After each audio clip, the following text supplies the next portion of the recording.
इस कहानी की शुरुआत में हमें बताया जाता है कि प्रेस्टिजियस रिगार्डन मैजिकल एकेडमी में सबसे ज्यादा वैल्यू किस चीज की जाती है, और वो चीज है आपके अंदर मैजिक का टैलेंट। लेकिन जिनके अंदर मैजिक नहीं होता उनका क्या कोई ऐसा टैलेंटलेस पर्सन इस एकेडमी में आ सकता है? और इसके बाद हमें एक डंजन का सीन दिखाया जाता है जहाँ पर एक लड़का एक मॉन्स्टर से फाइट कर रहा था और वो अपने एक ही हमले से इतने बड़े मॉन्स्टर के 2 टुकड़े कर देता है। लेकिन ऐसे ही वहाँ पर कई सारे मॉन्स्टर्स होते हैं और यही है हमारा मेन कैरेक्टर सैरफोर्ड विल, जिसके अंदर इस जादुई भरी दुनिया में कोई जादू नहीं है। और इसके बाद हमें मैजिक का कैपिटल उरुबस रिगार्डन दिखाया जाता है और यही है रिगार्डन मैजिकल एकेडमी। और इसके बाद हमें एक क्लास दिखाई जाती है जहाँ पर काफी सारे बच्चे होते हैं और वो मैजिक से रिलेटेड चीजें ही सीख रहे थे और ये सब इन्हें सिखा रहे हैं रिगार्डन मैजिकल एकेडमी के प्रोफेसर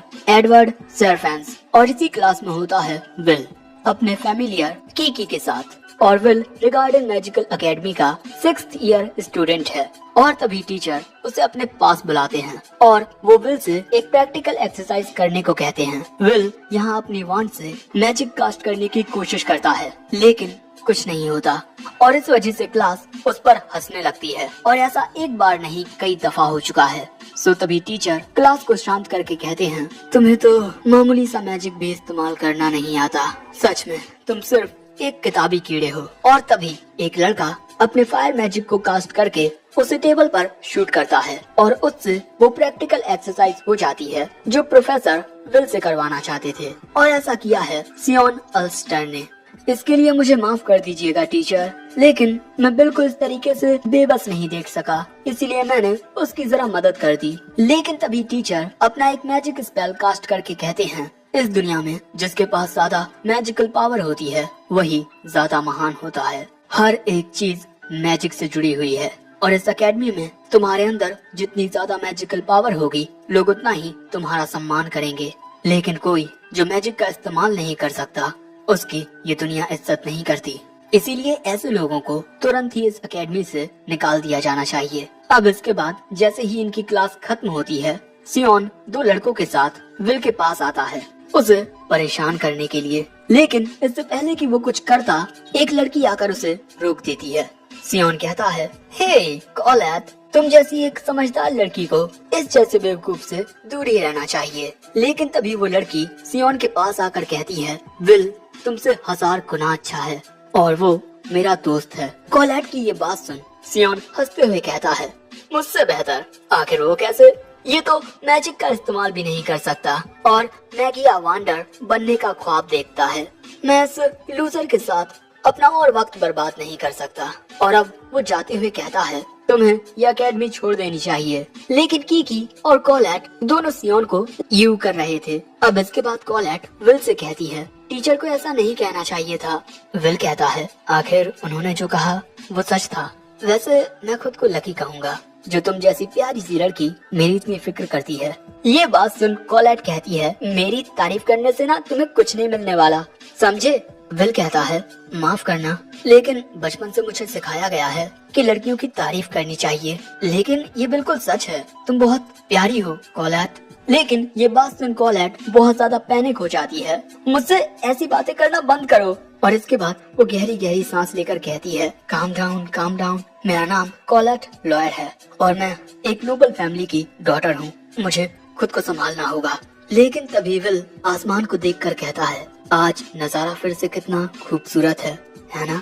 कॉलेट कहती है कि हाँ, सबसे ज्यादा ताकतवर विजार्ड द मैजिया वांडर इसी तरह हमेशा आसमान को रोशन रखते हैं। और इसके बाद हमें बताया जाता है कि काफी वक्त पहले लोग आसमान के बारे में कुछ नहीं जानते थे क्योंकि चारों ओर हमेशा अंधेरा रहता था। लेकिन इस अंधेरे का सामना करने आए 5 विजार्ड्स। इन विजार्ड्स ने अंधेरे के पुजारियों को वापस अंधेरे में भेज दिया और इस दुनिया में फिर से चारों ओर रोशनी फैला दी और हमारी दुनिया में शांति आ गई।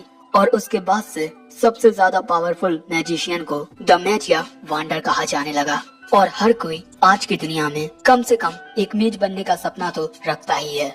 अब कॉलेट कहती है, तुम्हें क्या लगता है, क्या आइस मेडन वांड एल्विस्बीना हमें आज फिर से देख रही होंगी? विल आसमान की ओर अपना हाथ करके कहता है, हाँ, वो एक खिड़की से हमारी ओर ही देख रही हैं। और तभी विल अपने बचपन को याद करता है।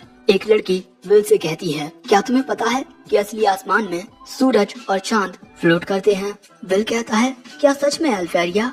आगे वो लड़की कहती है, हाँ, और शाम के वक्त जब सूरज डूबता है तो चारों ओर वहाँ लाल लाल हो जाता है। अगर हम मैजिया वांडर बन जाएं और आसमान के बेहद करीब पहुँच जाएं, तो शायद से हम भी ढलता हुआ सूरज देख सकेंगे। ये बात सुन विल कहता है, तो फिर हम दोनों साथ में देखने चलेंगे, ठीक है?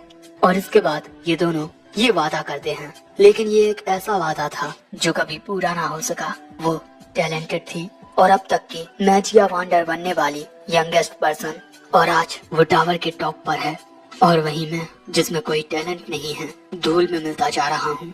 लेकिन अब तक मैं उस वादे को भूल नहीं सका, इसीलिए आज भी उस सपने को पाने के लिए, उसके साथ ढलता हुआ सूरज देखने के लिए मैं आज भी कोशिशें कर रहा हूँ। लेकिन इसके बाद हम देखते हैं कि एक आदमी विल पर चिल्ला रहा होता है। ये होते हैं प्रोफेसर वर्कनर। तुम मेरी इजाजत के बिना फिर से डंजन में गए थे, है ना? और वो भी अकेले 7th फ्लोर पर। क्या तुम मरना चाहते हो? सो विल प्रोफेसर से माफी मांगने लगता है। सो प्रोफेसर कहते हैं, तुमने वहाँ लगभग 2 मॉन्स्टर्स को मारा है। और इस बात से विल बहुत खुश हो जाता है, क्योंकि मॉन्स्टर्स को मारकर उसे कुछ तो मिलेगा। लेकिन तभी प्रोफेसर कहते हैं, तुम अब भी मैगिया वांडर बनने का सपना देखते हो, लेकिन ऐसा करने के लिए तुम्हें प्रैक्टिस, राइटिंग और स्पेल वर्क में माहिर होना होगा। लेकिन क्योंकि तुम मैजिक का इस्तेमाल नहीं कर सकते, इसीलिए तुम कभी भी स्पेल वर्क को नहीं सीख पाओगे। और सिर्फ 2 फील्ड में माहिर होने से तुम कभी भी मैजिया वांडर नहीं बन पाओगे। ये बात सुन मानो विल का दिल टूट जाता है। प्रोफेसर आगे कहते हैं, तुम्हारा ग्रेजुएट होना ही बहुत मुश्किल है और तुम मैजिया वांडर बनने का सपना देखते हो। तुम्हारे रिसेंट एग्जाम्स में तुम्हें कोई भी क्रेडिट्स नहीं मिले और इसीलिए तुम्हें 1 हफ्ते के अंदर 4 क्रेडिट्स को अर्न करना होगा। और ये हफ्ता खत्म होने में सिर्फ 2 दिन बचे हैं। इसीलिए विल अब अपने नोट्स में सर्च करने लगता है किसी 4 क्रेडिट मॉन्स्टर को। अब विल को इस तरीके से देख प्रोफेसर कहते हैं, मैंने सुना है कि 6th फ्लोर पर एक वेस्कर बिली है। और ये बात सुनते ही विल प्रोफेसर के गले लग जाता है। Thank you so much professor. लेकिन तभी हम देखते हैं कि इनकी कोई छुपकर बातें सुन रहा था। ये होता है सियोन। मैं इस बेवकूफ के आने से पहले ही उस वेस्कर वेले को खत्म कर दूंगा। अब इसके बाद हमें डंजन के 6th फ्लोर का सीन दिखाया जाता है, जहाँ पर विल आ चुका था। लेकिन यहाँ पर किकी थोड़ा परेशान होती है। सो विल कहता है, तुम चिंता मत करो, मैं उसे संभाल लूंगा। हमें बस उसकी आग से बचना होगा। इसीलिए प्लीज किकी, अब सब तुम्हारे हाथ में है, क्योंकि किकी की सूंघने की ताकत कमाल की है। लेकिन दूसरी ओर सियोन अपने 2 पंटरों को लेकर इसी फ्लोर पर आ चुका था, क्योंकि अगर ये वेस्कर बिले को हरा देंगे तो विल क्रेडिट अर्न नहीं कर पाएगा और फिर उसे एकेडमी से निकाल दिया जाएगा। लेकिन तभी एक लड़का कहता है, हे सियोन, क्या हम तीनों के लिए इस फ्लोर पर रहना सेफ होगा? सियोन कहता है, तुम भूल गए हो कि मैं कौन हूँ? हाँ? तभी वो लड़का कहता है, अरे मुझे माफ कर दो, मैं तो भूल ही गया था कि तुम एक इलाइट के बेटे हो। इसके बाद सियोन आगे बढ़ते हुए सोच रहा था, एक ऐसा पर्सन जो मैजिक का यूज ना कर सके, उसे मैजिया वांडर बनने का सपना नहीं देखना चाहिए। वो एकेडमी में रहने के लायक नहीं है। लेकिन तभी अचानक उन दोनों में से एक लड़के के ऊपर हमला होता है और वो सीधा दीवार से जाकर टकराता है। और ये हमला किया था एक बहुत ही बड़े मॉन्स्टर ने। उसे देख ये दूसरा लड़का घबरा जाता है और जोर से चिल्लाता है। उसके चिल्लाने की आवाज ये दोनों सुन लेते हैं और अब ये दोनों तेजी से उसी ओर जाने लगते हैं। जाते हुए विल सोचता है कि क्या किसी मॉन्स्टर ने किसी इंसान पर हमला किया है। और इसके बाद वो उस जगह पर आकर देखता है कि सियोन एक बहुत ही बड़े मॉन्स्टर पर हमला कर रहा था, लेकिन उसके हमलों का उस मॉन्स्टर पर कोई असर नहीं होता। और ये एक इविल सेंटिनल है और ये बहुत ही ज्यादा खतरनाक होते हैं। लेकिन ये इस फ्लोर पर क्या कर रहा है? ये तो गहराई वाले फ्लोर्स पर होते हैं और सियोन के मैजिक का इस पर कोई असर नहीं हो रहा है। वो मॉन्स्टर लगातार सियोन की ओर आगे बढ़ रहा है, जो देख विल कहता है, सियोन इससे कभी नहीं जीत पाएगा, मुझे उसकी मदद करनी होगी। लेकिन क्या मुझे इसे बचाने के लिए जाना चाहिए? इसने हमेशा मेरा मजाक उड़ाया है, मुझे परेशान किया है। लेकिन अगर मैं यहाँ से भाग गया तो और तभी अचानक विल को कुछ महसूस होता है। बहुत पहले एल्फेरिया ने उससे कहा था, विल तुम बहुत ही ज्यादा नरम दिल और बहादुर हो, और उसी ने विल को ये ग्लासेस भी दिए थे। और अब विल कहता है, एल्फेरिया मैं सिर्फ तुम्हारे लायक बनना चाहता हूँ। और अब वो मॉन्स्टर सियोन पर हमला करके उसे मारने ही वाला था कि तभी विल तेजी से आकर अपनी तलवार से उस मॉन्स्टर के हमले को रोक लेता है, लेकिन इससे बहुत ज्यादा प्रेशर वेव निकलती हैं। दूसरी ओर प्रोफेसर एडवर्ड प्रोफेसर वर्कनर के पास आकर कहते हैं, सियोन और उसके दोस्त बिना इजाजत के डंजन में गए हैं, तुम अपने फैमिलियर का इस्तेमाल करके उनका पता लगाओ। वर्कनर पूछते हैं वो किस फ्लोर पर गए हैं। एडवर्ड बताते हैं 6th फ्लोर। ये बात सुन वर्कनर कहते हैं, तो फिर हमें चिंता करने की कोई जरूरत नहीं है। और इसके बाद वो अपनी क्रिस्टल बॉल को ऑन करते हुए कहते हैं, विल भी वही है। डंजन में विल उस मॉन्स्टर के साथ फाइट कर रहा था और यहाँ विल बहुत तेजी से आकर उस मॉन्स्टर की एक उंगली काट देता है। और इसके बाद इन दोनों के बीच काफी खतरनाक लड़ाई होने लगती है। वो मॉन्स्टर विल पर काफी सारे खतरनाक हमले करने लगता है, लेकिन विल तेजी से उस मॉन्स्टर की ओर जाकर उस पर ऊपर से हमला करता है। और ये सब देख सियोन के होश उड़ चुके थे और प्रोफेसर एडवर्ड विल को इस तरीके से लड़ते हुए देख बहुत हैरान थे। सो तभी वर्कनर उन्हें बताते हैं कि विल बहुत अनोखा है, उसके पास सुपर ह्यूमन स्ट्रेंथ है, साथ ही एक बहुत स्ट्रॉन्ग बॉडी, और इसी के साथ वो अपने दुश्मन की चालों को भी काफी जल्दी भांप लेता है। और यहाँ जब ये मॉन्स्टर विल पर अपना खतरनाक हमला करता है, तभी विल उसके हमले से बचकर अपनी तलवार से उसके एक हाथ को काट देता है। और अब वर्कनर कहते हैं कि भले से ही विल मैजिक का यूज ना कर सके, लेकिन वो इस जादुई दुनिया में एक लौता योद्धा है। और इसके बाद विल उस मॉन्स्टर की तलवार उठाकर उस पर हमला करने के लिए तैयार हो जाता है। दूसरी ओर वो मॉन्स्टर भी अपनी पूरी मैजिकल पावर से विल पर एक बहुत ही ज्यादा खतरनाक हमला करता है, लेकिन विल उस तलवार से उसके मैजिकल हमले को रोकते हुए अपना पूरा जोर लगाकर एक स्लैश करता है और उस मॉन्स्टर के 2 टुकड़े हो जाते हैं और वो मॉन्स्टर यहाँ मारा जाता है। और इस हमले से बहुत ही ज्यादा प्रेशर क्रिएट होता है। उस मॉन्स्टर को हराने के बाद विल सियोन के पास आता है और उसकी ओर अपना हाथ बढ़ाकर कहता है, तुम ठीक तो हो ना? लेकिन दूसरी ओर एडवर्ड इस बात को मानने से मना कर देते हैं कि इस जैसा एक मैजिक लेस लड़का आखिर इतना काबिल कैसे हो सकता है, और इसके बाद वो यहाँ से चले जाते हैं। लेकिन अगले दिन प्रोफेसर वर्कनर विल को बहुत गुस्से में घूरे जा रहे थे और इसके बाद वो उसे 10 क्रेडिट्स दे देते हैं। आखिर उसने इतने भयानक मॉन्स्टर को जो हराया है, और इससे विल बहुत ही ज्यादा खुश हो जाता है। और आखिर में हमसे कहा जाता है कि ये कहानी है एक ऐसे लड़के की जो इस दुनिया को बदल कर रख देगा। एक ऐसी कहानी जिसमें वांड और स्वॉर्ड आपस में मिलते हैं, विस्टोरिया। सो दोस्तों, तुम्हें क्या लगता है, क्या विल एल्फेरिया के साथ किए अपने वादे को पूरा कर पाएगा? मैजिक न आने के बावजूद भी क्या वो एक मैजिया वांडर बन पाएगा? क्या ये अकेडमी, क्या ये दुनिया उसे अपनाएगी?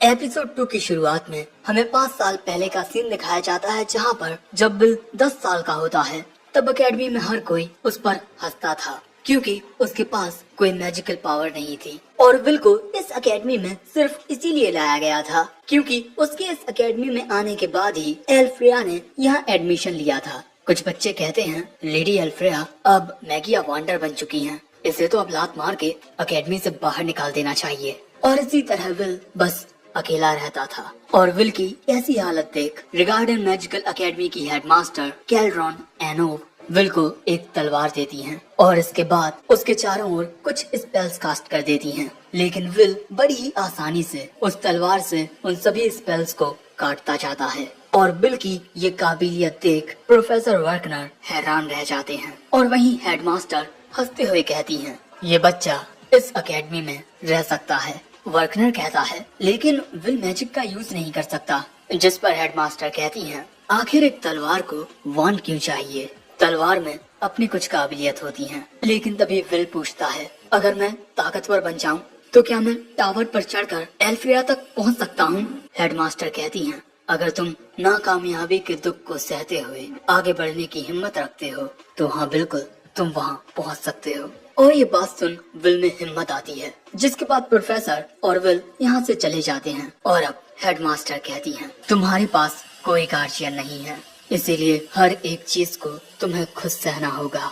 और ये काफी इंटरेस्टिंग है कि एक तलवार एक बॉन्ड बनना चाहता है। आखिर इसकी ये कहानी कैसा रुख लेगी। अगले सीन में हम देखते हैं कि विल प्रोफेसर वर्कनर की क्लास को अटेंड कर रहा है। प्रोफेसर बताते हैं कि अगर तुम एक मैगिया वंडर बनना चाहते हो तो तुम्हें मर्सेडीज कॉलेज टावर के टॉप तक पहुंचना होगा और वहां पहुंचने के लिए तुम्हें हर एक स्किल को मास्टर करना होगा और उसे ही कहते हैं द अपर इंस्टीट्यूट। और अपर इंस्टीट्यूट में पहुंचने के दो तरीके हैं, या तो तुम कोई नए प्रकार के मैजिक को क्रिएट कर लो या फिर 7200 क्रेडिट्स को अर्न करो। लेकिन बहुत कम बच्चे ही नए मैजिक को क्रिएट कर पाते हैं, इसीलिए ज्यादातर बच्चों को दूसरा रास्ता अपनाना पड़ता है। लेकिन इस क्लास में मौजूद बच्चे ऐसे हैं जिनका ग्रेजुएट होना ही मुश्किल है और बस यही सब सुनकर बेचारा विल रो रहा था। क्लास के बाहर कोलेट उदास विल को तसल्ली देने के लिए आती है। प्रोफेसर वर्कनर कभी कभी कितने ज्यादा स्ट्रिक्ट हो जाते हैं। विल कहता है ऐसा इसी वजह से है क्योंकि मैं स्पेल कास्टिंग में फेल हो गया था और प्रोफेसर वर्कनर तो बहुत अच्छे हैं जो हमें एक्स्ट्रा क्लासेस पढ़ाते हैं, वरना दूसरे प्रोफेसर तो हम पर ध्यान ही नहीं देते। लेकिन तभी ये देखते हैं कि एक बच्चा दूसरे बच्चों से कह रहा है मेरी बात का यकीन करो, सियोन ने एक इविल सेंटिनल को हराया है। दूसरे बच्चे कहते हैं लेकिन वो तो बहुत ज्यादा ताकतवर होता है। ये लड़का कहता है उस मॉन्स्टर ने हमें बेहोश कर दिया, लेकिन जब हमारी आँख खुली तब तक सियोन उस मॉन्स्टर को हरा चुका था। लेकिन सियोन अपने मन में कहता है नहीं, ये सच नहीं है। और तभी उसकी नजर वहाँ से गुजर रहे विल पर जाती है। वो तुरंत ही विल के पास जाकर कहता है आखिर कैसे, कोई जादू ना होने के बावजूद भी कैसे। तभी कोलेट वहाँ कहती है तुम ये क्या कर रहे हो सियोन, उसे छोड़ो। जिसके बाद सियोन गुस्से में वहाँ से चला जाता है और कोलेट पूछती है क्या तुम दोनों के बीच कुछ हुआ है। वो कहता है ज्यादा कुछ नहीं।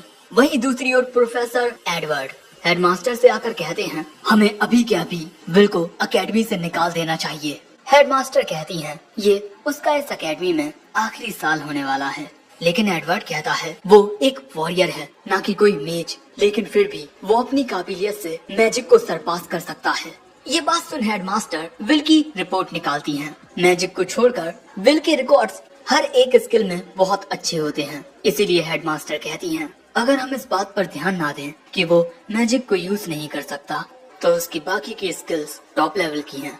मैगिया वंडर के अलावा वो कुछ भी बन सकता है। इस एकेडमी में हम उस दिन के लिए ऐसे बच्चे तैयार कर रहे हैं जिनके अंदर काबिलियत हो।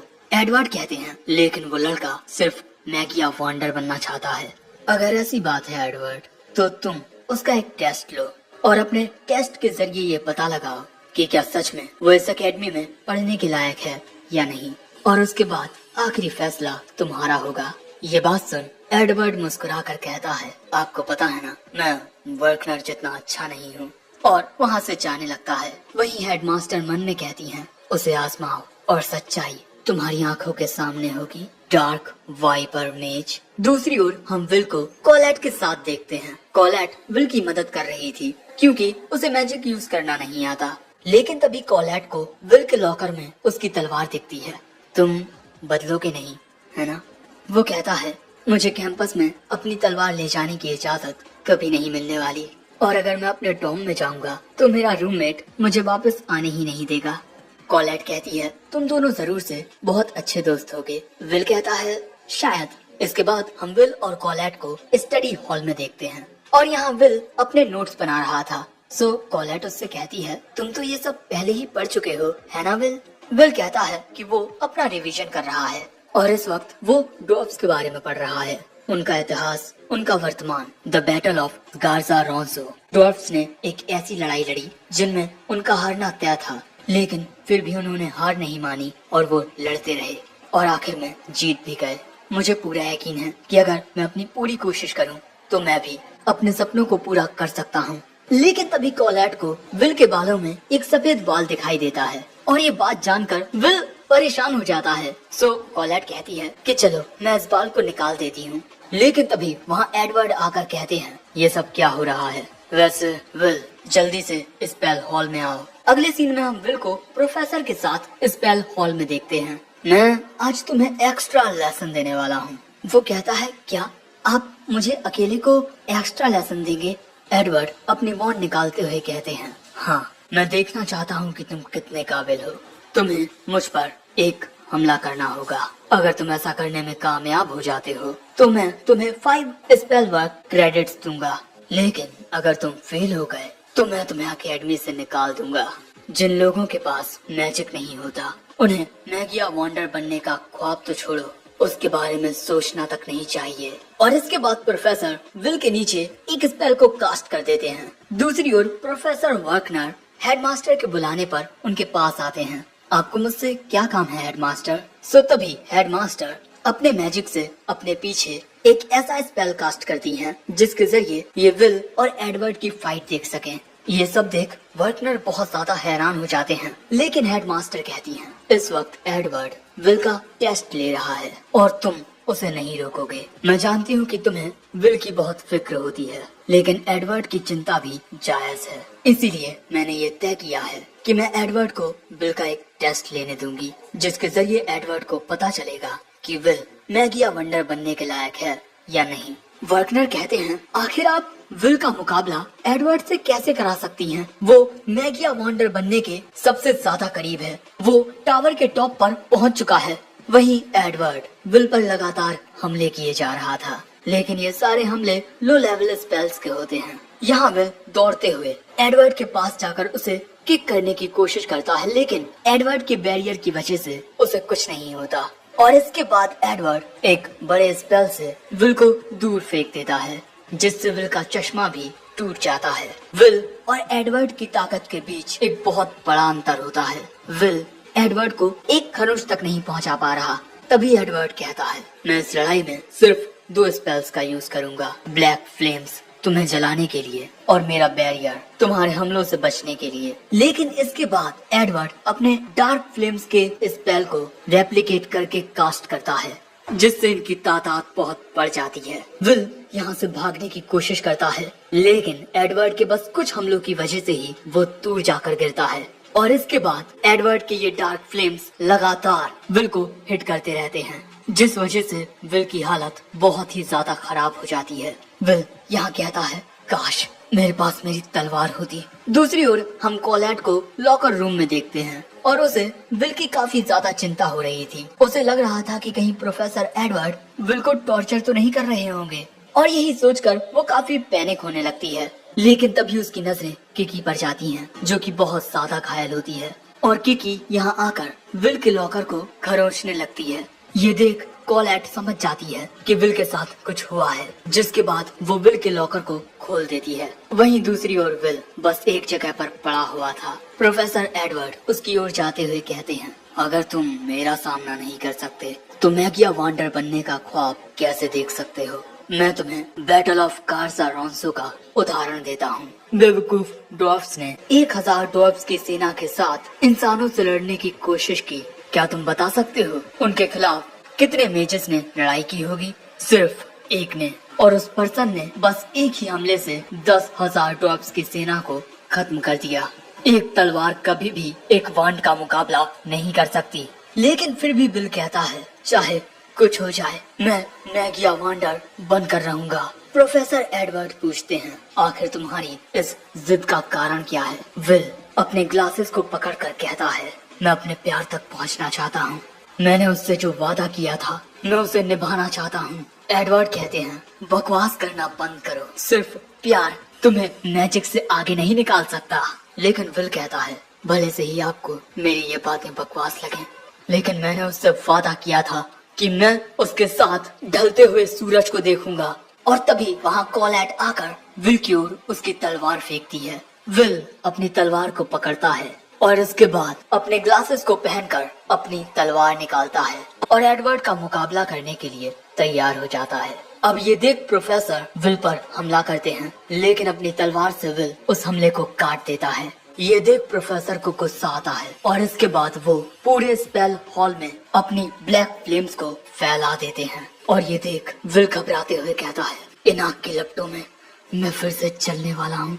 मेरे शरीर का हर एक अंग कांप रहा है। मैं यहाँ से भागना चाहता हूँ, लेकिन यही वो रास्ता है जिसके जरिए मैं अपने सपनों तक पहुँच सकता हूँ। और इसके बाद वो हमला करने के लिए दौड़ता है। तभी प्रोफेसर भी अपने हर एक स्पेल से विल पर शूट करते हैं, लेकिन विल कुछ हमलों से बचता हुआ कुछ हमलों को काटता हुआ आगे बढ़ता रहता है और एक आवाज हमें बताती है बैटल ऑफ गार्जारोंसो की कहानी अभी खत्म नहीं हुई। एक बहादुर ड्वार्फ जनरल जिसका नाम गारेथ था, वो अपने सभी साथियों को खोने के बाद भी लड़ता रहा और उसने अपनी पूरी ताकत से मैगिया वांडर को एक मुक्का मारा।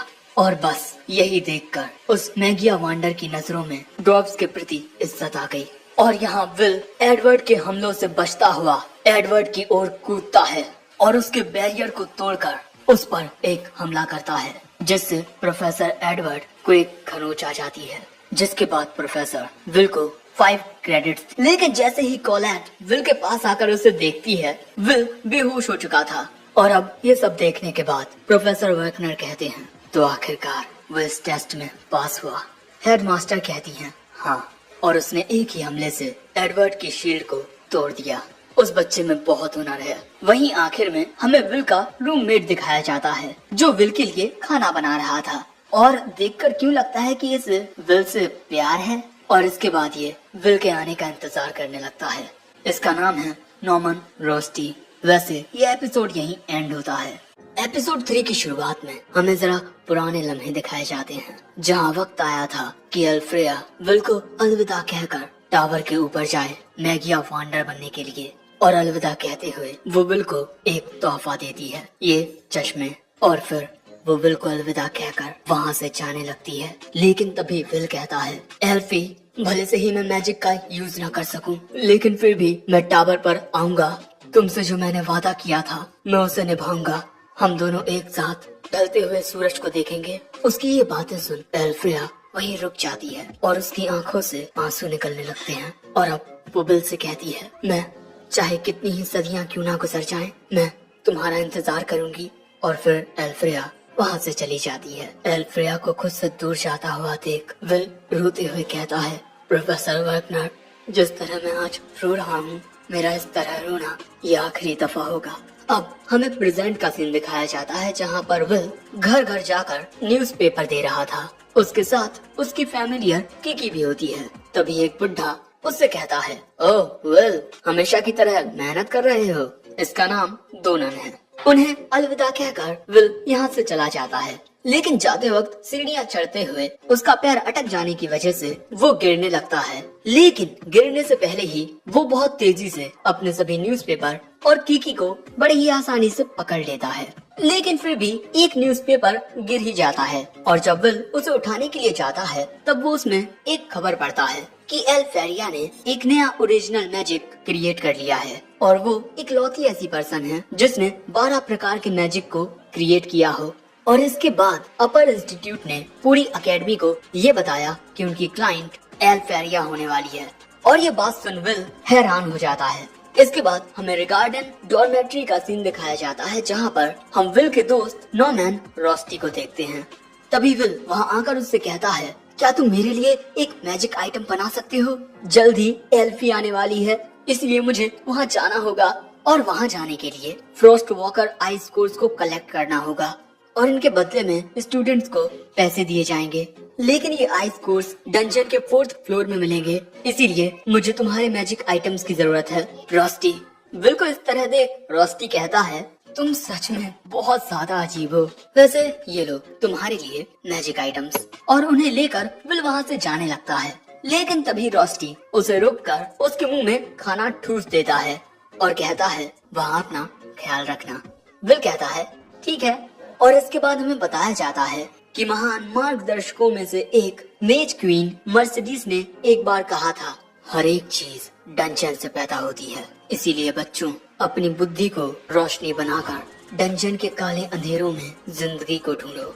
और इसके बाद हमें डंजन के 4th फ्लोर का सीन दिखाया जाता है जहाँ पर विल होता है और उसी के साथ वहाँ पर और भी कई सारे स्टूडेंट्स होते हैं जो अपने मैजिक से वहाँ पर मौजूद मॉन्स्टर्स को खत्म कर रहे थे। लेकिन इससे पहले कि हमारा विल कुछ करता, अचानक ही पूरे डंजन में भूकंप सा आ जाता है क्योंकि यहाँ सियोन ने इस बर्फीले डंजन में अपने फायर मैजिक का यूज किया था, जिस पर उसके पंटर उसकी तारीफ करते हैं। लेकिन सियोन के दिमाग में बस चल रहा था कि उसे भी एक पावरफुल मॉन्स्टर को हराना है। और यहाँ सियोन का ऑरा देख विल भी हैरान हो गया था। इसके बाद विल इस फ्लोर के और गहराई में जाने लगता है क्योंकि यहाँ पर बाकी के स्टूडेंट्स सभी मॉन्स्टर्स को खत्म कर चुके हैं। लेकिन जैसे ही वो नीचे आता है वो देखता है कि कुछ जाइंट मॉन्स्टर्स एक लड़की पर हमला करने ही वाले थे कि तभी विल तेजी से उनकी ओर आकर अपनी तलवार से उन तीनों के टुकड़े टुकड़े कर देता है।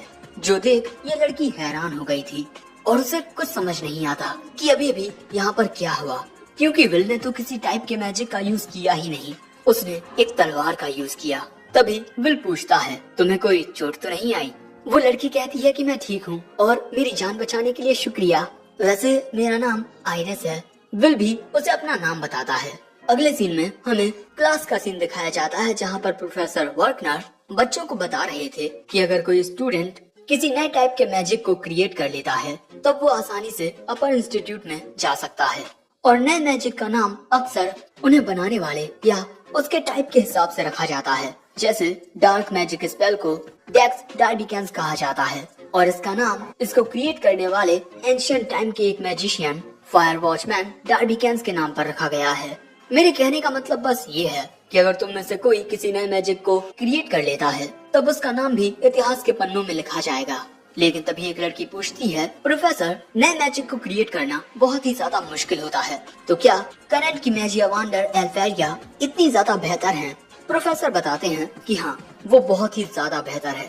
आज तक के इतिहास में किसी भी एक पर्सन ने 12 नए मैजिक स्पेल्स को क्रिएट नहीं किया है। इसी वजह से उसे इस दुनिया में पैदा हुए महान मैजिशियंस में से एक माना जाता है। और दोस्तों इसी के साथ हमें ये भी पता चलता है कि आइस मैजिक सबसे ज्यादा पावरफुल होता है। तभी यहाँ कॉलेट कहती है विल की वो बचपन की दोस्त कितनी ज्यादा टैलेंटेड है और विल हमेशा उस तक पहुँचने की कोशिश करता रहता है। सो तभी उसकी दोस्त कहती है कहीं तुम्हें लेडी एल्फेरिया से जलन तो नहीं हो रही, क्योंकि विल हमेशा उसके बारे में सोचता है। सो कॉलेट चिल्लाकर कहती है ऐसा कुछ नहीं है, लेकिन उसके चिल्लाने की वजह से प्रोफेसर उसे डांट लगाते हैं। लेकिन इसके बाद कॉलेट कहती है विल डंजन में फिर से इसी की वजह से गया है। दूसरी ओर हम विल और आइरिस को एक साथ देखते हैं। आइरिस ने विल के बारे में बहुत कुछ सुना होता है, जैसे वो एक किताबी कीड़ा है और उसे मैजिक का यूज करना नहीं आता। और आइरिस विल की जूनियर है क्योंकि वो 4th ईयर में पढ़ती है और विल 6th ईयर में। लेकिन तभी विल कहता है तुम ये बात जानती हो कि मैं मैजिक का यूज नहीं कर सकता, तब भी तुम मुझसे बात क्यों कर रही हो? वो लड़की कहती है क्या हुआ जो तुम मैजिक का यूज नहीं कर सकते? हर किसी में उनकी अलग अलग काबिलियत होती है और इन सब के अलावा तुमने मेरी जान बचाई है। और दोस्तों यहाँ आइरिस भी उसी जॉब को पूरा करने आई है जो मैगिया वंडर एल्फेरिया ने सभी स्टूडेंट्स को दी है और उसका सपना भी आसमान तक पहुँचने का है। और ऐसा इसी वजह से है क्योंकि आज तक इस दुनिया में शायद ही किसी ने असली आसमान को देखा होगा और ये जो आसमान है वो मैजिया वंडर की मैजिकल एनर्जी की वजह से बना हुआ है। लेकिन ये आसमान नकली है जिसे द ग्रेट बैरियर कहा जाता है। कुछ कहानियों में कहा गया है कि जब ये बैरियर टूटेगा तब इस दुनिया में फिर से चारों ओर अंधेरा छा जाएगा और फिर से इस दुनिया में कयामत आएगी। लेकिन उसी कयामत को रोकने के लिए हर एक स्टूडेंट खुद को ताकतवर बनाना चाहता है।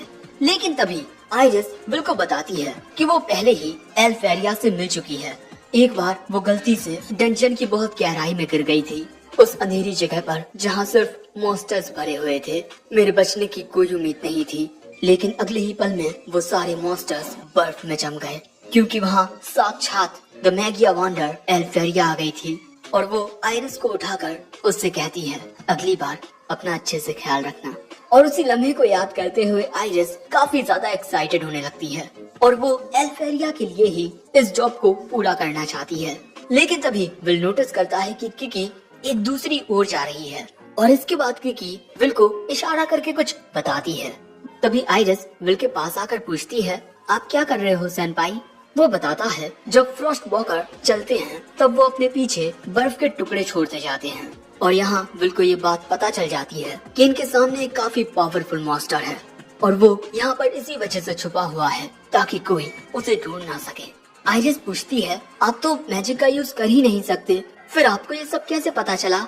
वो कहता है मैजिक बहुत जरूरी होता है लेकिन डंजन के अंदर नहीं, और इसके अलावा मेरे पास थोड़ी नॉलेज भी है और सबसे ज्यादा जो चीज मायने रखती है वो होता है अनुभव। और अगले ही पल में इनके ऊपर एक हमला होता है, एक बहुत बड़े जाइंट मॉन्स्टर का। लेकिन विल खुद को और आइरिस को उस हमले से बचा लेता है और यहाँ उस जाइंट मॉन्स्टर को देख आइरिस के होश उड़ जाते हैं। और यहाँ विल कहता है, जैसा मैंने सोचा था, ये बहुत ज्यादा ताकतवर है। और दोस्तों हमें पता चलता है कि ये मॉन्स्टर एक फ्रॉस्ट रेस्क है, फ्रॉस्ट वॉकर का सबसे हाईएस्ट फॉर्म, और इसको हराने का मतलब है 6 क्रेडिट्स को अर्न करना। लेकिन तभी ये मॉन्स्टर इनके ऊपर हमला कर देता है और दोस्तों इसका ये हमला बहुत ही ज्यादा खतरनाक होता है, लेकिन विल आसानी से उसके हमले से बच जाता है। लेकिन यहाँ आइरिस विल को उससे लड़ने से रोकती है क्योंकि इस मॉन्स्टर पर फिजिकल अटैक्स का कोई असर नहीं होता। इसको छूने वाली हर एक चीज जम जाती है और इसे सिर्फ लॉन्ग रेंज मैजिक अटैक से ही हराया जा सकता है।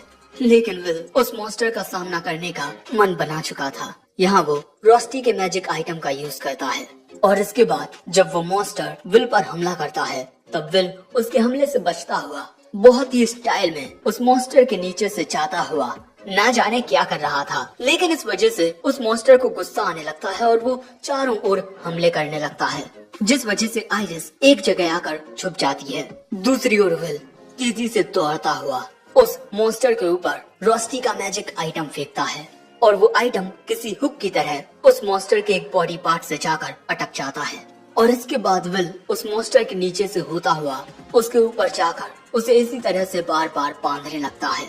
विल उस मैजिक आइटम से उस मॉन्स्टर को अच्छे से जकड़ लेता है और इसके बाद एक जगह रुककर कहता है, फ्रॉस्ट रेस्क आग के खिलाफ बहुत कमजोर पड़ जाते हैं। और तभी वो मॉन्स्टर पूरी तरीके से जकड़ा होने के बाद भी अपना सबसे ज्यादा पावरफुल हमला करता है, जिससे विल की बॉडी जमने लगती है।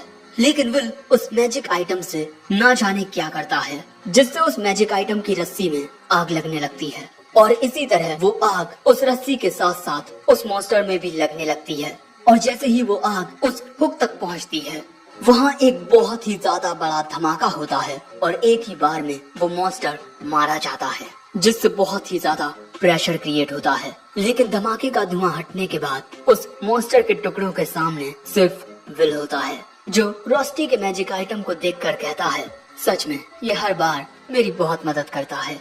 लेकिन विल की काबिलियत देखने के बाद आइरिस मन में कहती है, तो ये है वो मैजिक ना यूज करने वाला लड़का। लेकिन इसके बारे में जैसी मैंने अफवाहें सुनी थी, ये उनसे बिल्कुल अलग है। आखिर मैं इसके बारे में रिपोर्ट कैसे दूंगी।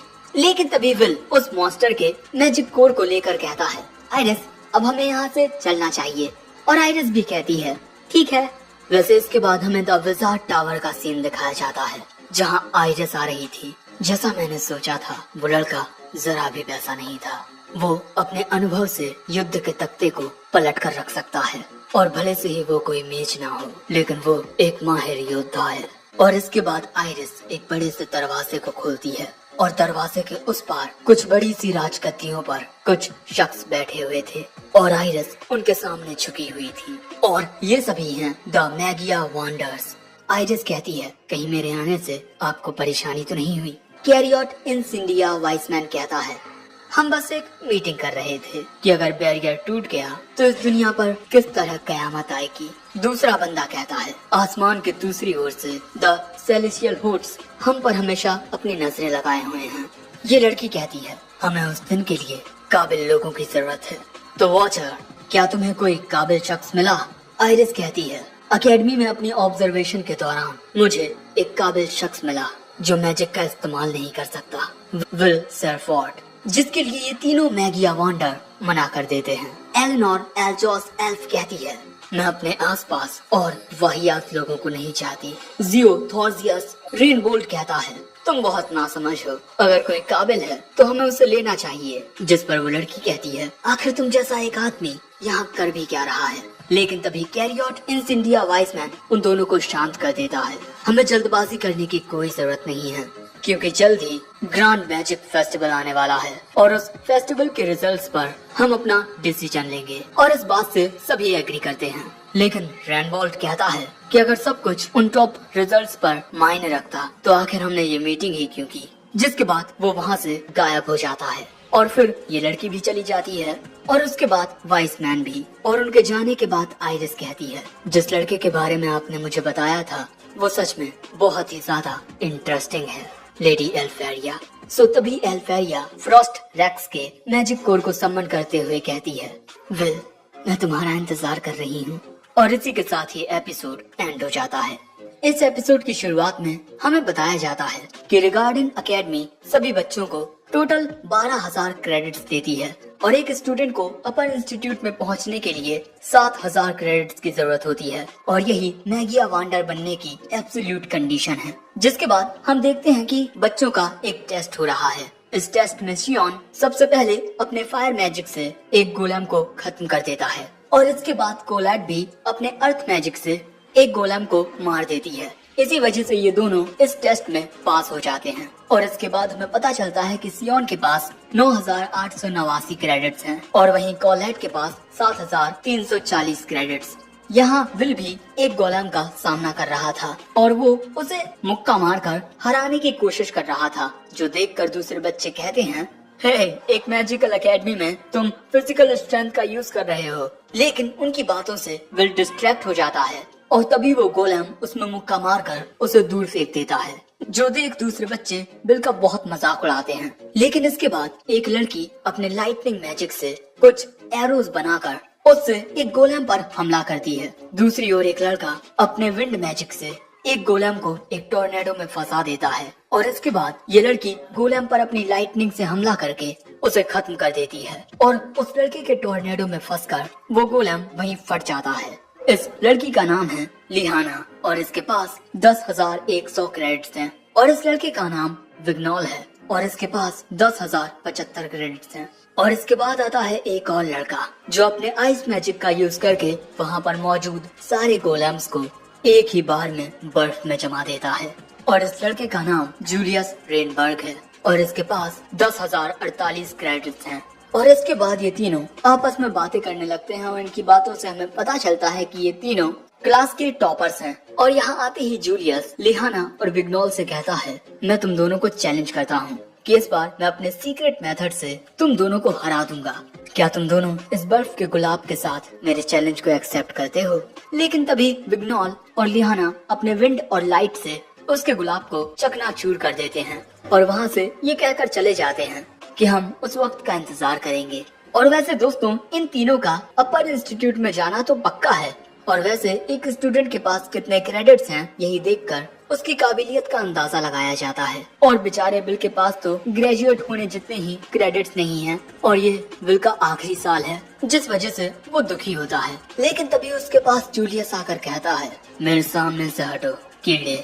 इसके बाद जूलियस के पंटर उसकी तारीफ करने लगते हैं, तुम सच में बहुत ही ज्यादा टैलेंटेड हो, तुमने एक ही बार में वहाँ पर मौजूद सारे गोलम्स को खत्म कर दिया और अब जल्दी द ग्रैंड मैजिक फेस्टिवल आने वाला है। इसके बाद खाना खाते वक्त कोलैट विल से कहती है, तुम्हें भी ग्रैंड मैजिक फेस्टिवल में हिस्सा लेना चाहिए क्योंकि अपर इंस्टीट्यूट में पहुंचने के लिए तुम्हें 7200 क्रेडिट्स की जरूरत पड़ेगी। विल कहता है, तुम सही कह रही हो, लेकिन हर एक स्टूडेंट ग्रैंड मैजिक फेस्टिवल के लिए बहुत ही ज्यादा उतावला होता है। The grand magic festival Regarden academy में होने वाला एक ऐसा इवेंट जो हर 2 साल में होता है, जिसमें स्टूडेंट्स को काफी चुनौतियों का सामना करना पड़ता है और इसी के साथ दूसरे टावर फैक्शंस के स्टूडेंट्स के साथ भी इनका मुकाबला होगा। पहला faction the lightning lord's wand Thorgius Feske, दूसरा the flame emperor's wand Incindia Warham, the sacred elf wand Ilief Kanan और the ice maiden's wand Elvis Pina और आखिर में आता है द लाइट सोवरेंस वांड मास्टेरियस नोआह, वो मैजिया वांडर जो इन चारों फैक्शंस को लीड करता है। और अगर उन चारों फैक्शंस में से कोई एक तुम्हें चुन लेता है तब तुम एक टावर मेंबर बन जाओगे और इसी के साथ द ग्रैंड मैजिक फेस्टिवल में वॉचर्स भी होंगे जो बहुत ही ज्यादा टैलेंटेड होते हैं। विल कहता है, वॉचर्स? ये तो एकेडमी के 7 किस्सों में से एक है और इसके अलावा मैं तो बस ऑपरेशंस में सपोर्ट करूंगा और इसके अलावा अगर मैंने उस इवेंट में हिस्सा लिया तो वो किसी स्पोर्ट्स इवेंट की तरह लगेगा और अपने सेकंड ईयर के दौरान मैं उस फेस्टिवल में बहुत कुछ देख चुका हूँ। उस साल लोगों ने मुझे बहुत गालियाँ दी क्योंकि उनके मुताबिक मैंने रूल्स को तोड़ा था। इसके बाद हम बाकी के बच्चों को देखते हैं जो ग्रैंड मैजिक फेस्टिवल के लिए बहुत ज्यादा एक्साइटेड होते हैं और यही सब देखते हुए कोलैट विल से कहती है, रिगार्डन के अलावा भी दूसरे कैपिटल से काफी सारे स्काउट्स आएंगे तो भले से ही अगर हम टावर में ना जा सकें, लेकिन हम अपने भविष्य के लिए कोई दूसरा रास्ता चुन सकते हैं। विल कहता है इस फेस्टिवल में आपके पास एक बढ़िया मौका होता है कि आप दूसरों को अपनी काबिलियत दिखा सको। और अब कोलेट फिर से कहती है विल तुम्हें भी इस फेस्टिवल में हिस्सा लेना चाहिए। विल कहता है अरे मैंने कहा ना, मैं तो मैजिक का भी यूज नहीं कर सकता। लेकिन तभी कोलेट को कुछ महसूस होता है। वो विल को बताती है कि यहाँ पर एक बैरियर को कास्ट किया गया था, शायद से मैं इस बैरियर को अपने मैजिक से तोड़ सकूं। लेकिन यहाँ कोलेट इस बैरियर को किकी की मदद से बहुत ही आसानी से तोड़ देती है और इसके बाद इन्हें पता चलता है कि ये एक खुफिया रास्ता होता है और अंदर से इन्हें कुछ आवाजें आ रही थी। और दोस्तों इसके बाद हम देखते हैं कि यहाँ नीचे बच्चों के बीच जुएबाजी हो रही है। दाव लगाए जा रहे हैं कि ग्रैंड मैजिक फेस्टिवल में कौन जीतेगा। विल और कोलेट यहाँ आकर ये सब देखने लगते हैं। और दोस्तों इस गैम्बलिंग के बारे में प्रोफेसर को कुछ नहीं पता। और यहाँ पर सियोन भी होता है अपने पंटरों के साथ। वो विल को देख कहता है तुम यहाँ क्या कर रहे हो। लेकिन तभी कोलेट कहती है चिल्लाकर बात करने की कोई जरूरत नहीं है। लेकिन तभी विल पूछता है कि तुम यहाँ क्या कर रहे हो सियोन। विल के पंटर कहते हैं तुम आखिर ये क्यों जानना चाहते हो कि सियोन यहाँ पर ये जानने के लिए आया था कि किस पर कितना दाव लगाया जा रहा है। और वैसे सियोन के दिमाग में ना ये ख्याल कभी नहीं आता कि क्लास के टॉप 3 स्टूडेंट्स आखिर उसे भाव क्यों नहीं देते। इनकी बातें सुनकर सियोन ही इन्हें चुप करा देता है। लेकिन तभी कोलेट कहती है वाह मुझे पता नहीं था कि तुम ये सब सोचते हो। वो कहता है मुझे किसी की बातों से कोई फर्क नहीं पड़ता, मैं उन तीनों में से अभी तक किसी से हारा नहीं और मेरे क्रेडिट्स उनसे बस इसीलिए कम हैं क्योंकि राइटिंग एग्जाम में मेरे नंबर थोड़े कट हो गए थे। लेकिन मैजिक के मामले में मैं लियाना और विग्नोल जितना ही टैलेंटेड हूँ। वैसे मैं ये सब तुम दोनों से क्यों कह रहा हूँ। और बस इसके बाद सियोन वहाँ से चला जाता है। इसके बाद हमें क्लास का सीन दिखाया जाता है जहाँ पर क्लास खत्म होने के बाद प्रोफेसर कहते हैं अगली बार हम सभी मैजिक पोशंस बनाना सीखेंगे।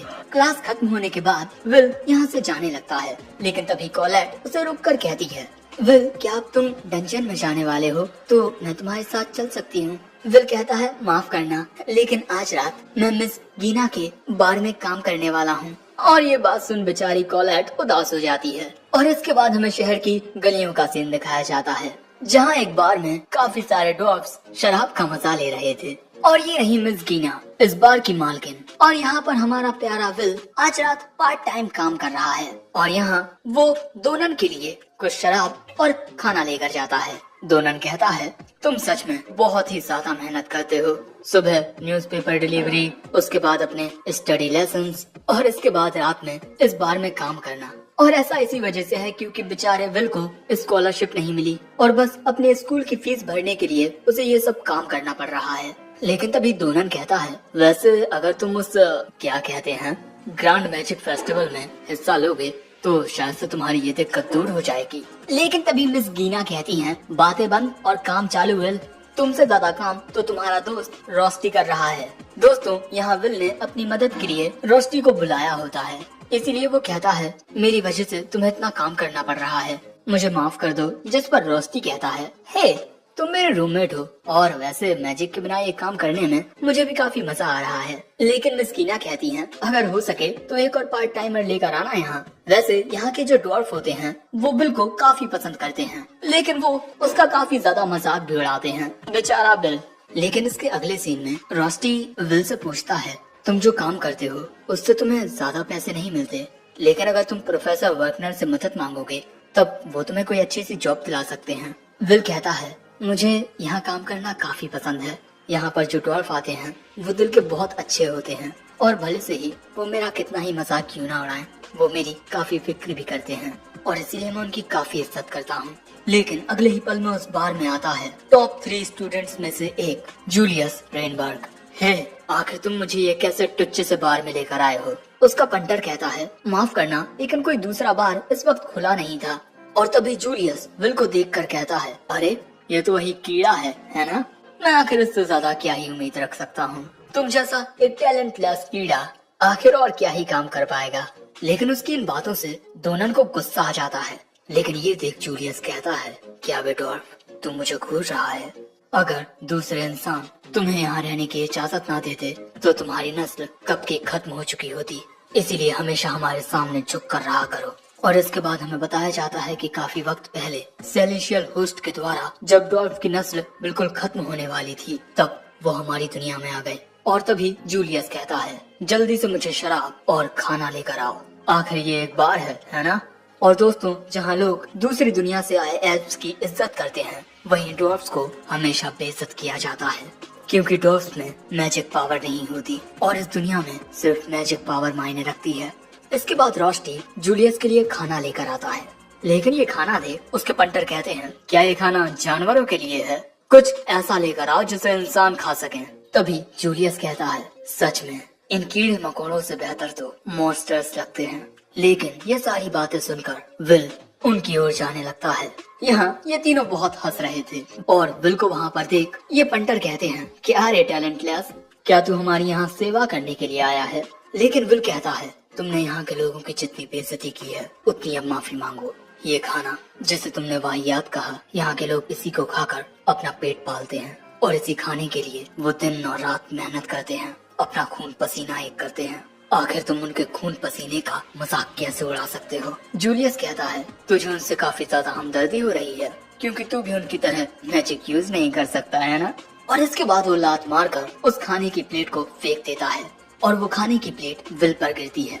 और इसके अगले ही पल में विल जूलियस के पंटरों को पकड़कर उन्हें जमीन में दे मारता है, जिससे वो दोनों वहीं बेहोश हो जाते हैं। और अब विल कहता है, यहाँ पर मौजूद ये खाना और डॉर्फ्स वाहियात नहीं है, बल्कि तुम्हारी सोच वाहियात है। लेकिन अब जूलियस कहता है, काफी वक्त से मेरी इस तरह किसी ने बेइज्जती नहीं की। और इसके अगले ही पल में वहाँ पर मौजूद हर एक चीज जमने लगती है। और अब जूलियस अपनी वांड निकालता है और विल पर एक हमला करता है। विल उसके हमले से बच जाता है, लेकिन जैसे ही विल जमीन पर अपने पैर रखता है, जूलियस की बर्फ उसकी आंखों में घुसने ही वाली थी। वो उससे जैसे तैसे बच पाता है, लेकिन उसका चश्मा उड़ जाता है। और इसके बाद जूलियस की बर्फ विल को दूर धकेलते हुए उसके हाथों को जकड़ लेती है। और इसके बाद जूलियस विल के करीब आता है, जो देख तुरंत कहता है, हे उसके साथ कुछ भी मत करना। और यहाँ रोस्टी भी अपनी वांड से हमला करने के लिए तैयार था, लेकिन तभी जूलियस देखता है कि विल की आंखों में कोई खौफ नहीं है। अब मैंने अपना मन बदल लिया है, तुम्हें यहाँ हराकर मुझे अब कोई सुकून नहीं मिलेगा। हे तुम, मैं चाहता हूँ कि तुम ग्रैंड मैजिक फेस्टिवल में हिस्सा लो, वहाँ मैं तुम्हें सबके सामने बेइज्जत करूँगा और तब जाकर मुझे सुकून मिलेगा। तभी विल जूलियस की बर्फ को तोड़कर कहता है, ठीक है, मैं उसमें हिस्सा लूंगा। और यहाँ विल बहुत ही ज्यादा सीरियस होता है। जूलियस कहता है, अगर मैं जीत गया तो तुम्हें अकेडमी छोड़कर जाना होगा। विल कहता है, ठीक है, लेकिन अगर मैं जीता तब तुम्हें मिस्टर डोनन और बाकी सबसे माफी मांगनी होगी। और बस इसी चैलेंज के साथ ये एपिसोड एंड हो जाता है। एपिसोड 5 की शुरुआत में हम विल को देखते हैं, जो तैयार हो रहा था द ग्रेट मैजिक फेस्टिवल के लिए। दूसरी ओर हेडमास्टर बच्चों को एक इशारा करती हैं और इसके बाद जादुई धमाकों के साथ ये फेस्टिवल शुरू होता है, द ग्रैंड मैजिक फेस्टिवल। और इसी के साथ हमें एक रेस भी दिखाई जाती है, जो कुछ स्टूडेंट्स के बीच हो रही थी। और इस रेस को स्टेडियम में मौजूद सभी लोग एक मैजिकल क्रिस्टल बॉल के जरिए देख पा रहे थे। और तभी स्टेडियम में आ जाती है इस मैच को जीतने वाली लिहाना ओवन सॉस, जो देख कुछ बच्चे बात करने लगते हैं, जैसा कि हमने सोचा था इस स्काई रेस को लिहाना नहीं जीता। और यहाँ पर हर किसी की नजर काबिल स्टूडेंट्स पर थी, जिनको दूसरी टीम्स अपने ग्रुप में शामिल कर सकें। और दोस्तों, इस फेस्टिवल में बाहर से भी कई मैजिशियंस आते हैं और इसी बारे में आइरिस हेडमास्टर से बात कर रही थी। वैसे इसके बाद अनाउंसमेंट होती है कि मिस परफेक्ट लिहाना इस रेस को जीत चुकी है। वहीं दूसरी ओर आइरिस यहाँ से जाने लगती है, क्योंकि वो विल को चीयर करने वाली है। दूसरी ओर सियोन के दोस्त उससे कह रहे थे, भले से ही हम इस फेस्टिवल में हिस्सा ना ले पाए हों, लेकिन हम तुम्हें चीयर करेंगे। और दोस्तों, इसके बाद हमें पता चलता है कि कॉलेट ने सियोन से मदद मांगी है कि वो उसकी टीम को ज्वाइन कर ले। और सियोन इसी बारे में सोच रहा है। अब आखिरकार कॉलेट को ये बात समझ आ ही गई कि उसे मुझ जैसे किसी जिम्मेदार इंसान की जरूरत है। आफ्टर ऑल मैं उस विल से बहुत ज्यादा बेहतर हूँ। लेकिन जैसे ही वो उस जगह पर आता है, वो कॉलेट के साथ विल को देखता है। और दोस्तों, विल यहाँ इसी वजह से है क्योंकि इस फेस्टिवल में हिस्सा लेने के लिए आपकी टीम के पास कुल मिलाकर 21,000 क्रेडिट्स होने चाहिए। और सियोन को कॉलेट ने इनकी टीम में इसीलिए इनवाइट किया है ताकि विल इस फेस्टिवल में हिस्सा ले सके। सो सियोन पूछता है आखिर तुम इस फेस्टिवल में हिस्सा क्यों ले रहे हो, लेकिन तभी अचानक सियोन के पीछे जूलियस आ जाता है और यहाँ सियोन देखता है कि जूलियस विल को देखकर अजीब ढंग से मुस्कुराते हुए जा रहा है। और अब कॉलेट सियोन को बताती है कि विल और जूलियस के बीच कुछ हुआ है, इसीलिए विल इस बार इस फेस्टिवल में हिस्सा लेना चाहता है। लेकिन यहाँ सियोन को विल पर बहुत गुस्सा आ रहा था, हर बार उसे विल की वजह से शर्मिंदगी का सामना करना पड़ता है। दूसरी ओर हम एक बंदे को देखते हैं जो इस फेस्टिवल में कमेंट्री देने वाला है, माइक माउस, और उसका साथ देंगे अकेडमी के नंबर 1 प्रोफेसर जिनसे हर कोई नफरत करता है, प्रोफेसर एडवर्ड। और इसी वजह से बेचारा माइक डरा हुआ है क्योंकि प्रोफेसर एडवर्ड से निकलने वाला ऑरा उसे डरा रहा है। लेकिन इसी घबराहट के साथ वो कमेंट्री करना शुरू करता है। और इसके बाद हम कुछ एल्फ लड़कियों को देखते हैं जो एक साथ मिलकर एक काफी बड़े मैजिक स्पेल को क्रिएट करती हैं। और ये बड़ा स्पेल 5 स्पेल से मिलकर बना है, जिसके बाद ये स्पेल पूरे स्टेडियम को चारों ओर से घेर लेता है। और इसके बाद ये लड़कियां इस स्पेल को एक्टिवेट करती हैं, मैग्नाटूरस रिंग हुल। और इन स्पेल्स के एक्टिवेट होते ही हमें बताया जाता है the volcano zone, the badland zone, the marshland zone, the grassland zone and the Woodland zone. और इसके बाद हमें बताया जाता है कि ये एक ऐसा इवेंट है जिसमें आप तभी हिस्सा ले सकते हैं जब आपकी टीम में 3 लोग हों और सभी टीम एक दूसरे का सामना करते हुए आगे बढ़ेंगी। और जैसा कि आप सभी देख सकते हैं कि इस स्टेडियम के बीच में एक ताज है और जो टीम इसे पहले हासिल करेगी वही जीतेगी। लेकिन इसे पाने के रास्ते में हर एक टीम को बहुत सी चुनौतियों का सामना करना होगा। हर एक तरह की फील्ड से गुजरते हुए, वहाँ पर बिछे जालों से बचते हुए, वहाँ के मॉन्स्टर्स का सामना करते हुए इन्हें स्टेडियम तक पहुँचना होगा। और यहाँ पर आप दूसरी टीम्स को मुसीबतों में उलझाकर भी आगे बढ़ सकते हैं। ग्रैंड मैजिक फेस्टिवल में होने वाले सभी इवेंट्स में से ये इवेंट सबसे ज्यादा मशहूर है। आगे प्रोफेसर एडवर्ड बताते हैं इस इवेंट को डंजन में आने वाली दिक्कतों को मद्देनजर रखते हुए ही अच्छे तरीके से बनाया गया है। इस इवेंट में जो भी स्टूडेंट्स पार्टिसिपेट करेंगे वो काफी अव्वल दर्जे के होंगे। और वैसे मुझे ये कहना तो नहीं चाहिए, लेकिन विग्नोल लिंडोर और जूलियस रेनबर्ग की टीम पर जुएबाजी में सबसे ज्यादा दाव लगाया गया है। साथ ही मैंने भी अपने सारे पैसे विग्नोल की टीम पर लगाए हैं। और इस इवेंट की सबसे अनपॉपुलर टीम नंबर 6। और बस विल का चेहरा देखते ही हर कोई इस पर हंसना शुरू कर देता है। आखिर ये इस इवेंट में हिस्सा क्यों ले रहा है, इसे तो कोई जादू भी नहीं आता। और जैसे ही प्रोफेसर वर्कनर सभी टीम्स में विल की टीम को देखते हैं, वो कहते हैं विल, क्या तुम इस इवेंट में हिस्सा लेने वाले हो? मैंने तुम्हें ऐसा करने से मना किया है ना। लेकिन यहाँ विल कहता है माफ करना प्रोफेसर, लेकिन मैं इस इवेंट को जीतना चाहता हूँ। और ये कहने के बाद विल यहाँ से जाने लगता है।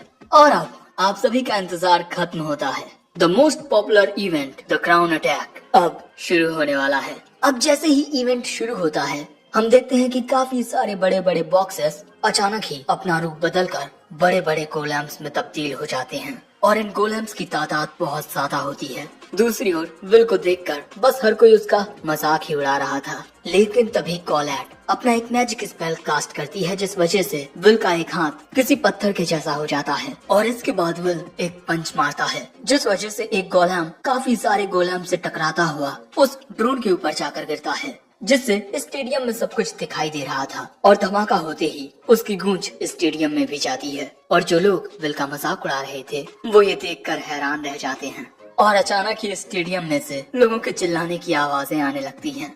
और दोस्तों, यहाँ पर विल अपनी बॉडी पर मैजिक की लेयर्स बनाकर फाइट कर रहा है, जिस वजह से इस इवेंट के रूल्स का भी उल्लंघन नहीं हो रहा है। और दोस्तों, यहाँ पर विल गोलेम्स की पूरी सेना को साफ कर चुका है। और इसी तरह विल आगे बढ़ना जारी रखता है। लेकिन विल ने अब तक जो जो किया है वो सब याद करते हुए सियोन खुद से कहता है उसने मेरी जान बचाई थी, उसके द्वारा बचाए जाने से अच्छा होता कि मैं मर जाता। मैं ये शर्मिंदगी नहीं सह सकता। इस शर्मिंदगी से बचने के लिए मैंने खुद को बेहतर बनाने की बहुत कोशिश की, लेकिन फिर भी वो मुझसे बहुत ज्यादा बेहतर है। वैसे पहली रुकावट का सामना करते हुए अब विल की टीम बैडलैंड जोन पर आ जाती है। और उनके वहां आते ही वहां पर मौजूद गोलेम बॉक्सेस एक्टिवेट होकर उनके ऊपर बड़े बड़े पत्थरों से हमला करने लगते हैं। सो तभी विल जमीन में एक मुक्का मारकर एक पत्थर की दीवार बना लेता है उन गोलेम्स के हमलों से बचने के लिए। इसके बाद कोलैट अपने एक दूसरे मैजिक स्पेल का यूज करते हुए काफी सारी स्वॉर्ड्स को क्रिएट कर देती है, जिन्हें उठाकर विल उन गोलेम्स की ओर फेंकने लगता है और इस वजह से वो गोलेम तबाह होने लगते हैं। और देखते ही देखते इनके सामने मौजूद सारे गोलेम्स तबाह हो जाते हैं, लेकिन एक गोलेम अभी भी बच जाता है, लेकिन इसे विल एक तलवार उठाकर काट देता है। और तुम लोग देखो क्या ही सीन है ये, जहाँ विल इस स्टाइल में खड़ा है और यहाँ विल की टीम ने इस दूसरी रुकावट का सामना भी कर लिया है और विल की टीम काफी तेजी से आगे बढ़ रही होती है, जो देख सभी हैरान होते हैं। और तभी प्रोफेसर एडवर्ड कहते हैं ये सारा कमाल उसकी नॉलेज और एक्सपीरियंस का है जो उसने अब तक गेन किया है। और यहाँ पर आइरिस चिल्लाते हुए कहती है, will senpai do your best. दोस्तों इस वक्त विल की टीम सबसे ज्यादा आगे होती है। तभी एक दूसरी टीम का बंदा कहता है, हम उस टैलेंटलेस लड़के से हार नहीं सकते। लेकिन तभी अचानक इसकी टीम का एक लड़का वहीं गिर जाता है और अगले ही पल में इनके पीछे कुछ मॉन्स्टर्स आ जाते हैं। ये कुछ प्लांट मॉन्स्टर्स होते हैं जो इन तीनों को अपने टेंटिकल में फंसाकर इन्हें खा जाते हैं। और इसके बाद हमें बताया जाता है कि हर एक जोन में काफी सारे ट्रैप्स हैं, लेकिन फिर भी इन सभी चुनौतियों का सामना करते हुए विल की टीम सबसे ज्यादा आगे होती है। और बस यही सब सुनकर जूलियस का दिमाग खराब होने लगता है। लेकिन दोस्तों जूलियस भी एक ही बार में उसके सामने मौजूद सारे गोलेम्स को जमा चुका था। लेकिन तभी उसके टीम के साथी कहते हैं, जूलियस अगर ऐसा ही चलता रहा तो उस कीड़े की टीम जीत जाएगी। लेकिन तभी जूलियस मुस्कुराकर कहता है, इसमें कोई भी दिक्कत नहीं है। दूसरी ओर हम देखते हैं कि विल की team final area the enchanted woods तक पहुंच जाती है, लेकिन उनके यहाँ पहुंचते ही काफी सारे स्पेल्स एक्टिवेट हो जाते हैं। ये एक टाइप का चेन मैजिक होता है और यहाँ पर विल इन सभी सर्कल्स को काटने लगता है, यानी कि अपनी तलवार से कैंसिल करने लगता है, जिस वजह से वो सारे मैजिक स्पेल्स वहीं फटकर मिटने लगते हैं। और हम विल को फिर से मस्त स्टाइल में देखते हैं। दूसरी ओर माइक प्रोफेसर एडवर्ड से कहता है, आप इस बारे में क्या कहना चाहेंगे? आखिर ये डार्क मैजिक के ट्रैप्स आपने ही लगाए थे। लेकिन प्रोफेसर एडवर्ड कुछ नहीं कहते। वहीं दूसरी ओर जैसे जैसे विल की टीम स्टेडियम के नजदीक पहुंचेगी, उनका सामना दूसरी टीम से होगा और आखिर में विल का मुकाबला जूलियस से होगा और विल उसका मुकाबला करने के लिए तैयार होता है। लेकिन जैसे ही वो जरा आगे बढ़ता है, अचानक ही उसमें एक बर्फ का स्टोन आकर उसकी बॉडी के आर पार हो जाता है, लेकिन वो बाल बाल बच जाता है, उसे कोई चोट नहीं लगती। वैसे ये हमला किया होता है जूलियस ने और यहाँ विल को समझ नहीं आता कि आखिर ये इतनी जल्दी यहाँ पहुँच कैसे गया और इसके बाकी के टीममेट्स कहाँ हैं। लेकिन तभी जूलियस फिर से काफी सारे बर्फ के नुकीले पत्थर बनाकर उनसे विल की टीम पर हमला कर देता है और जहाँ पर भी वो हमले हिट हो रहे थे वहाँ काफी सारी बर्फ जम जा रही थी। विल इन हमलों से बचने लगता है, लेकिन तभी अचानक हम देखते हैं कि सियोन के अंदर की आग वहाँ पर जमी हुई बर्फ को पिघलाने लगती है और इसके बाद सियोन अपनी फायर पावर को रिलीज करते हुए एक स्पेल कास्ट करने लगता है और उसकी मैजिक पावर उसकी बॉन्ड से वो स्पेल क्रिएट करने लगती है। और इसके बाद सियोन अपने इस स्पेल से अटैक करता है, लेकिन क्योंकि उसके सामने विल होता है इसीलिए कोलैट विल के सामने एक शील्ड बना देती है, लेकिन वो खुद उस स्पेल के प्रेशर की वजह से दूर फेंक जाती है और जिसके बाद वहाँ एक धमाका होता है, काफी बड़ा धमाका जिसकी गूंज स्टेडियम तक आती है। हम देखते हैं कि जंगल के आसपास के सभी पेड़ जलकर खाक हो चुके हैं। विल को कोलैट की शील्ड बचा लेती है। इसके बाद विल देखता है अपने सामने का नजारा, सब कुछ जलकर खत्म हो चुका है और इसके बाद विल के सामने सियोन आता है। हम देखते हैं कि कोलैट भी विल को सही सलामत होती है, लेकिन वो देखती है कि विल और सियोन एक दूसरे के आमने सामने खड़े हैं। आखिर तुम ये क्या कर रहे हो सियोन? सियोन कहता है, मैं अब तक तुम्हारे इस खेल को खेलता रहा बिल्कुल चुपचाप, है ना कोलैट? लेकिन अब मुझे तुम्हारी मदद करने के बदले में कुछ चाहिए, मुझसे लड़ो मैजिक लेस। विल कहता है, लेकिन मैं तुमसे क्यों लड़ूं? लेकिन सियोन विल पर हमला करना शुरू कर देता है, ये कहते हुए, तुम मेरी आंखों में चुभते हो, मेरे कानों में चुभते हो, मुझे तुम्हें कुचलने के लिए कोई वजह नहीं चाहिए। इससे पहले कि कोलैट उन्हें रोकती, अचानक ही उसके सामने एक बर्फ की दीवार बन जाती है। ये किया होता है जूलियस ने, जो अभी भी बिल्कुल सही सलामत होता है और वो अपने आइस मैजिक से कोलैट पर हमला कर देता है। लेकिन विल कोलैट की मदद करने नहीं जा सकता क्योंकि इस वक्त सियोन उस पर लगातार हमले किए जा रहा है और सियोन के हमले की वजह से विल की तलवार उसके हाथ से छूट जाती है। विल कहता है, तुम ये क्या कर रहे हो सियोन? हमें एक दूसरे के साथ नहीं लड़ना है। लेकिन सियोन सिर्फ इतना कहता है, जल्दी से अपनी तलवार उठाओ। सो अब विल भी अपनी तलवार उठा लेता है सियोन का सामना करने के लिए और अब इन दोनों के बीच एक घमासान मुकाबला होने वाला है जो शायद से सब कुछ तबाह कर देगा। और वैसे विल सियोन के साथ लड़ते हुए काफी थक जाएगा, तो फिर वो जूलियस का सामना कैसे करेगा? इसका जवाब तुम्हें अगले एपिसोड में मिलेगा, क्योंकि यहाँ यह एपिसोड खत्म हो जाता है।